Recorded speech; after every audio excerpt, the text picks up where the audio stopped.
जय हिंद दोस्तों आपका ये एसएससी स्टेनो डिक्टेशन श्रृंखला का 24वां डिक्टेशन है। और अगर अभी तक आपने पिछले डिक्टेशंस को नहीं लिखा है तो आप प्लेलिस्ट में जाकर सारे डिक्टेशंस लिख लीजिए और इस डिक्टेशन को भी लिखिए और कमेंट करके बताइए कि आपकी कितनी मिस्टेक्स हुई है। वीडियो को लाइक कर दीजिए, अपने दोस्तों को भी शेयर कर दीजिए जो भी एसएससी की तैयारी कर रहे हैं या फिर हाई कोर्ट स्टेनो की तैयारी कर रहे हैं, उन सब के लिए बेहद बेनिफिशियल साबित होगा। अगर अभी तक आपने चैनल को सब्सक्राइब नहीं किया है तो कर लीजिए, बेल आइकन प्रेस कर लीजिए ताकि आप कोई भी डिक्टेशन मिस ना करें। Dictation start.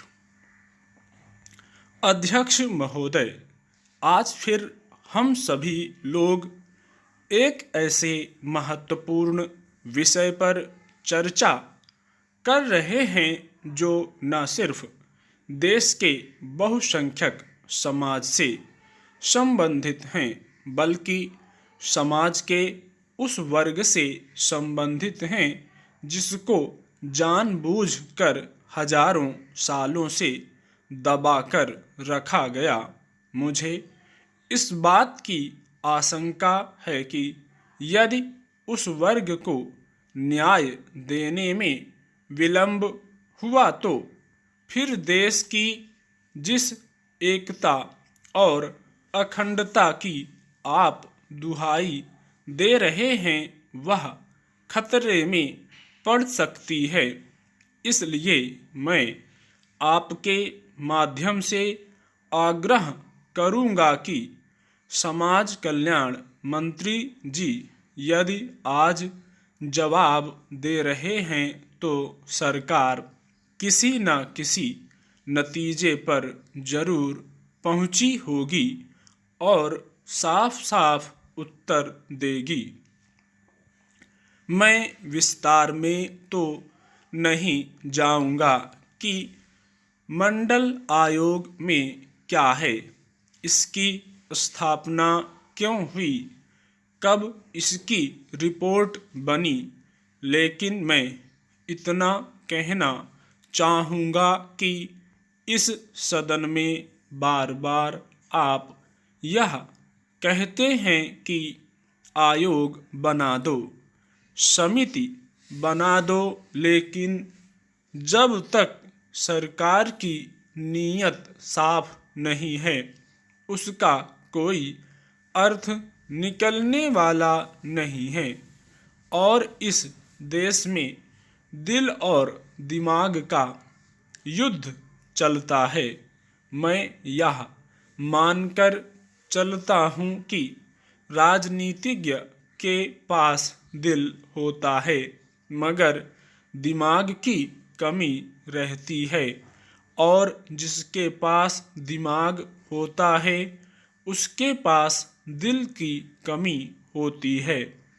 दिल और दिमाग दोनों ही जिसके पास हों वह एक दिशा में काम करना शुरू कर दे तो क्रांति होती है, लेकिन यहाँ विपरीत है। यहाँ पर नौकरशाही का इतना बड़ा जाल है कि इससे छुटकारा मुश्किल है।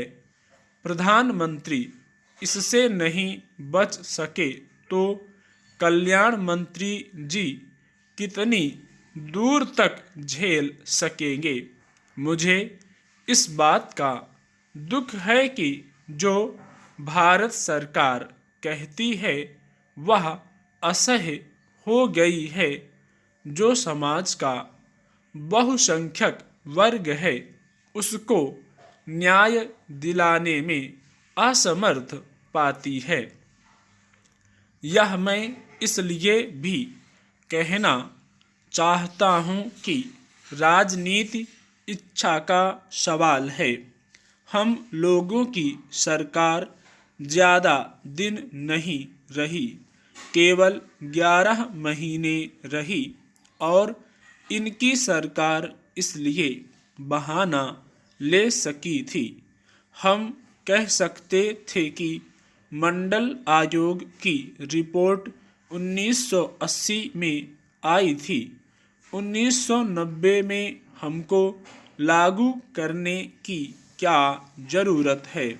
हम नहीं भी कर सकते थे, जैसे 1977 में दूसरा पिछड़ा वर्ग आयोग बना दिया गया था, उसी तरह हम तीसरा पिछड़ा वर्ग आयोग भी बना सकते थे।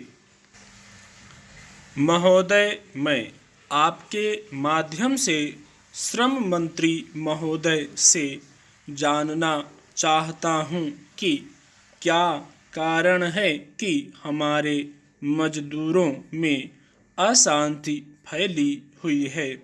आज हर मजदूर दुखी है। आज देश के मजदूरों को अपने महंगाई के लिए, रोटी के लिए, मकान के लिए, पानी के लिए और अपने सारे अधिकारों के लिए संघर्ष करना पड़ रहा है, लेकिन आज तक हमारे देश के मजदूरों की समस्या को मंत्री महोदय हल नहीं कर सके। मैं मंत्री महोदय का ध्यान इस ओर आकृष्ट करना चाहता हूँ कि कोयला खानों में या कपड़ा मिलों में जहाँ अनेक संघ बने हुए हैं, वहाँ पूरी तरह से मजदूरों को आपस में लड़ाया जाता है। इससे मजदूरों के बीच में एक संघर्ष खड़ा हो जाता है और स्वामियों द्वारा उनको तहस नहस करने की कोशिश की जाती है। जिस समय यह कानून लागू होने जा रहा था, उस समय हर तरीके से मजदूरों की छटनी की गई, लेकिन शासन की ओर से और श्रम मंत्री की ओर से उचित कार्रवाई नहीं की गई। आज वही मजदूर बेकारी और बेरोजगारी में पड़े हुए हैं। मैं मंत्री महोदय के ध्यान में यह बात भी लाना चाहता हूँ कि जब मैं महाराष्ट्र गया था तो देखा कि जब मजदूरों की छुट्टी हुई तो उनके लिए घर जाने की कोई व्यवस्था नहीं थी। वे अपने बाल बच्चों को लेकर मिल के सामने आराम करने के लिए बैठते हैं, लेकिन मिल वाले उनके लिए कोई व्यवस्था नहीं करते। मंत्री महोदय को इस ओर ध्यान देना चाहिए। मैं जानना चाहता हूँ कि मिलों में आज किस आधार पर मजदूरों को काम पर लगाया जाता है। इन मजदूरों को किसी प्रकार प्रोत्साहन न देकर उनको परेशान किया जाता है। आज मिलों में बीमारी की छुट्टी की व्यवस्था नहीं है। साल में 20 दिन की छुट्टी मिला करती है, लेकिन इस मामले में भी मजदूरों को परेशान किया जाता है। आज जो कारखाने हैं उनके बारे में यह कानून है कि अगर खान अधिक गहरी हो तो वहाँ पर यह लागू होता है। जहाँ तक मेरा अनुमान है, अनेक स्थानों में खाने बहुत अधिक गहरी हैं, लेकिन वहाँ पर यह कानून लागू नहीं है। मैं जानना चाहता हूँ कि क्या कारण है कि इस कानून को वहाँ लागू नहीं किया जाता। मजदूरों की नौकरियां समाप्त की जा रही हैं। मजदूर दुखी हैं। हाल ही में इस बारे में मुझे सूचना मिली। स्टॉप।